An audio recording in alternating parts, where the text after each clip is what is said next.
స్కరాది చేత్ అని పేరు.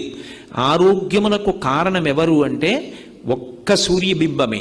ఆయన నుంచి వచ్చేటటువంటి వెలుతురు వలన, ఆ కాంతి కిరణముల వలన ఆరోగ్యం నిలబడుతుంది. ఇప్పుడు ఆధునిక కాలంలో వైద్యులు శాస్త్రవేత్తలు కూడా అంగీకరిస్తున్నారు. సూర్య భగవానుడి యొక్క కిరణములలో ఉండేటటువంటి విటమిన్ డి వలన ఎముకలకు పుష్టి కలుగుతుంది, శరీరం పెరుగుతుంది అని అంగీకరిస్తున్నారు. కాబట్టి ఆయన లోకములకంతటికీ కూడా పోషకుడై రక్షణ కల్పిస్తాడు.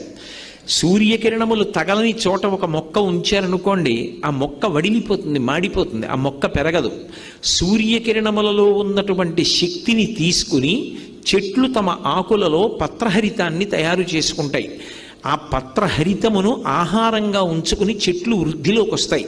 ఆ చెట్లు కాసినటువంటి కాయలు, వాటి పళ్ళు, ఆ ఆకులు, వాటి వేర్లు, వాటి